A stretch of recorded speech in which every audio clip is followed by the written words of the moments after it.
Hello friends, आज हम लोग बात करेंगे डिफेंसेस अगेंस्ट मेडिकल नेग्लिजेंस, है ना।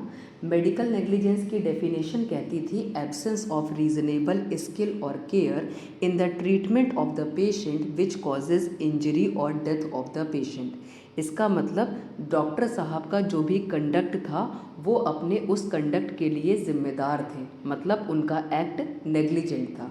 लेकिन फिर भी कई बार ऐसा होता है कि मेडिकल नेग्लिजेंस का केस लगा है डॉक्टर साहब पर, लेकिन कई सारी सिचुएशन ऐसी होती है जहाँ पर वो उस चीज़ को एज अ डिफेंस इस्तेमाल कर सकते हैं। प्रोटेक्टिव मैकेनिज़्म होता है ये डॉक्टर साहब के लिए। उन्हीं में आज हम लोग चर्चा करते हैं। जैसे सबसे पहले है ड्यूटी, ठीक है। तो ड्यूटी का मतलब क्या हुआ है, उनकी कोई भी ड्यूटी मरीज़ के लिए बनती ही नहीं थी। कहने का मतलब कोई भी डॉक्टर पेशेंट रिलेशनशिप डॉक्टर और पेशेंट के बीच में एस्टेब्लिश ही नहीं हुआ था, या अगर ड्यूटी बनती भी थी तो उन्होंने अपनी ड्यूटी को according to the prevailing standard discharge किया। तो सबसे पहला डिफेंस जो है अगेंस्ट द मेडिकल नेग्लिजेंस हुआ क्या, ड्यूटी वाला, ठीक है। सेकंड है हमारा क्या, error of judgement. Error of judgement का बेसिक सा मतलब बस ये है कि अगर उन्होंने रीजनेबल डिग्री ऑफ स्किल और केयर को अप्लाई किया है, ठीक है, तो भले ही उनको क्या हुआ है, रॉन्ग उन्होंने डायग्नोसिस बनाई है, लेकिन इम्पॉर्टेंट चीज़ क्या थी, उनकी कोई ऐसी इंटेंशन नहीं थी, ठीक है। बेस्ट अपनी उन्होंने प्रोफेशनल नॉलेज और स्किल को अप्लाई किया, लेकिन इसके बावजूद भी क्या हुआ है, उनसे जो डायग्नोसिस बनी है वो रॉन्ग बन गई है, ठीक है। तो ऐसी वाली चीज़ हमारी आती है एरर ऑफ जजमेंट में। तो ये भी एक तरीके का डिफेंस हो गया। फिर थर्ड हमारा है calculated risk doctrine. Calculated risk doctrine का सिंपल सा मतलब ये है कि उन्होंने जो भी ट्रीटमेंट मोडेलिटी मरीज़ के लिए चूज़ की, ठीक है, उसके अपने रिस्क हैं, लेकिन फिर भी क्या है, प्रूवन रिजल्ट है कि हाँ वो बेनिफिशियल है मरीज़ के लिए। तो ये वाला कंसेप्ट हमारा आता है कैलकुलेटेड रिस्क डॉक्ट्रिन में, ठीक है। नेक्स्ट क्या है, इन्फॉर्म्ड कंसेंट। इन्फॉर्म्ड कंसेंट मतलब क्या, नेचर और कंडीशन सारी चीज़ें उन्होंने मरीज़ को इन्फॉर्म कर दी है, ठीक है। तो ये भी अब क्या काम करेगा, डिफेंस का काम करेगा। इसीलिए कंसेंट लेना बहुत ज़रूरी होता है, ठीक है। फिर हमारा है वॉलेंटी नॉन फिट इंजूरिया, ठीक है। वॉलेंटी नॉन फिट इंजूरिया का सिंपल सा मतलब ये है कि विलिंग पर्सन को इंजरी जो है नहीं कराई जा सकती, है ना। कहने का मतलब डॉक्टर ने क्लियरली वार्न किया था सारे रिस्क के लिए, लेकिन फिर भी उन्होंने बोला कि नहीं, उनको यही वाली ट्रीटमेंट मोडेलिटी को यूज़ करना है, ठीक। तो ये चीज़ हमारा आता है वॉलेंटी नॉन फिट इंजूरिया में।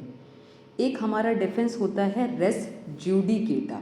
रेस ज्यूडिकेटा का मतलब क्या होता है, person can not be sued twice for the same crime, ठीक है।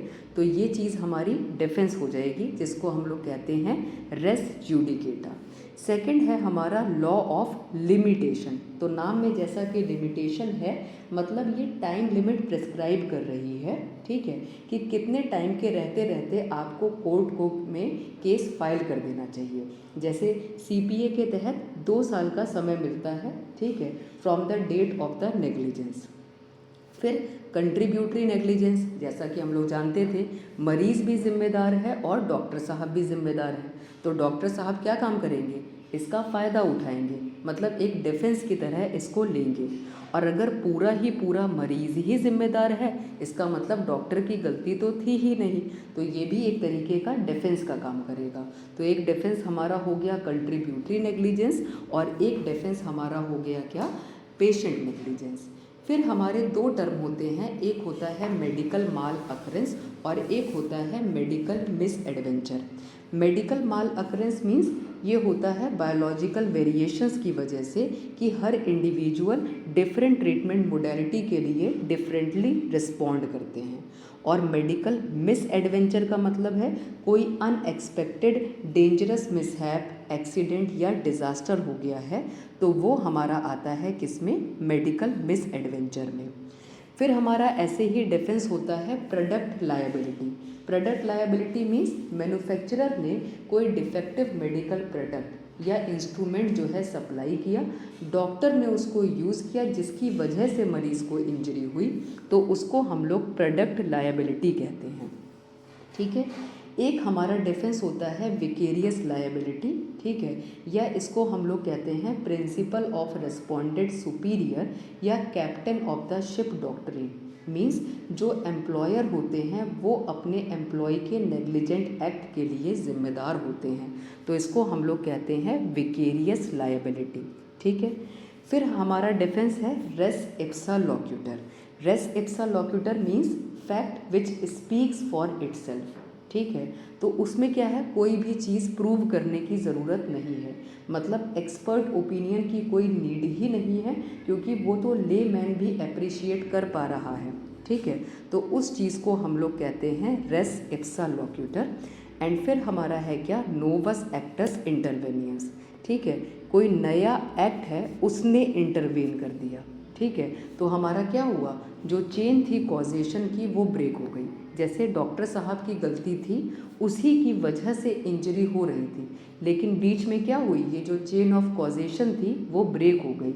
एक इंटरवेनिंग एक्ट आ गया बीच में, अब जिम्मेदारी उसके ऊपर चली जाती है, तो ये भी एक डिफेंस का काम करता है। तो defences against the medical negligence हमारे जो हैं, duty, error of judgement, calculated risk doctrine, informed consent, volenti non fit injuria, res judicata, law of limitation, contributory and patient negligence, medical mal occurrence and misadventure, product liability, vicarious liability, res ipsa loquitur and finally novus actus interveniens. तो इनमें से किसी को भी doctor साहब अगर उनके ऊपर मेडिकल नेग्लिजेंस का केस लगता है, केस फाइल किया जाता है पेशेंट की तरफ से, तो वो इस चीज़ को एक डिफेंस मैकेनिज़्म की तरीके से इस्तेमाल कर सकते हैं। Thank you.